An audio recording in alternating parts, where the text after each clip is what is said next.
জাতিসংঘের ডক্টর ইউনিস কে বা কারা কোন জায়গায় বসাইছে, কোন ভিত্তিতে তিনি বাংলাদেশের ইন্টারিম গভর্নমেন্ট করেছেন, কিসের ভিত্তিতে? বাংলাদেশের নির্বাচিত প্রধানমন্ত্রী জননেত্রী শেখ হাসিনা। আগামীতে বাংলাদেশে একটি সাধারণ নির্বাচন না হওয়া পর্যন্ত এবং সেই নির্বাচন হওয়ার মধ্য দিয়ে স্পিকার এবং রাষ্ট্রপতির মধ্য দিয়ে একটি সরকার পরিবর্তন হবে, তখনই বাংলাদেশের মাননীয় প্রধানমন্ত্রী আর প্রধানমন্ত্রী থাকবেন না।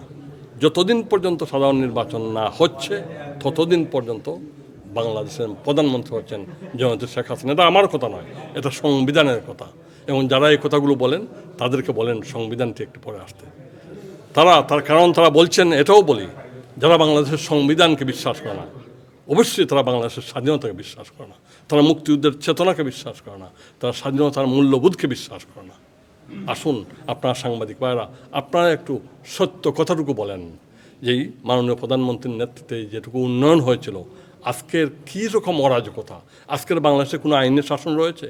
কোনো আইন শৃঙ্খলার কোনো সিস্টেমই নাই। আজকের বাংলাদেশ কে সরকার চালাচ্ছে, কে চালাচ্ছে না। একজন উপদেষ্টা বলেছেন, আপনারা দেখেছেন 5ই আগস্টের পরে, যে সরকার কে চালাচ্ছে, ছাত্ররা না, উপদেষ্টারা না, কে চালাচ্ছে সেটা আপনারা পরে জানবেন।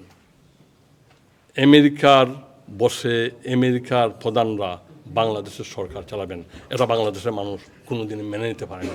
71-এর মহান মুক্তিযুদ্ধে এই আমেরিকাকে বাংলাদেশের মানুষ বয়কট করেছে এবং এই জাতিসংঘকে চ্যালেঞ্জ করে মাননীয় প্রধানমন্ত্রী, বিশ্ব ব্যাংকেরকে চ্যালেঞ্জ করে মাননীয় প্রধানমন্ত্রী পদ্মাবৃত করেছেন।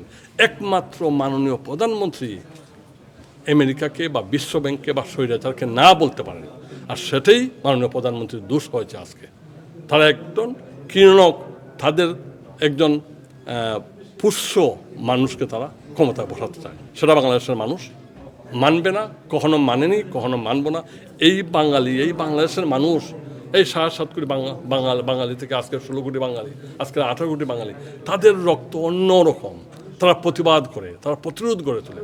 তারা 71-এর মহান মুক্তিযুদ্ধের সময় বিশ্বের সর্বশক্তিমান সামরিক বাহিনীর বিরুদ্ধে তারা নিজস্ব তারা লড়েছে, লাঠি নিয়ে লড়েছে।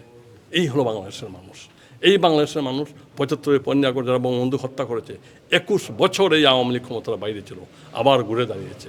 এই আওয়ামী লীগ মাননীয় প্রধানমন্ত্রীর নেতৃত্বে আবারও ঘুরে দাঁড়াবে এবং এটা নিশ্চিতভাবে আপনি বলতে পারেন যে মাননীয় প্রধানমন্ত্রীর নেতৃত্বে এই আওয়ামী লীগ আবার ঘুরে দাঁড়াবে এবং আমরা আবারও এই বাংলাদেশকে একটি আধুনিক, সমৃদ্ধ, উন্নত বাংলাদেশ, একটি অসাম্প্রদায়িক বাংলাদেশ মাননীয় প্রধানমন্ত্রীর নেতৃত্বে দেখব।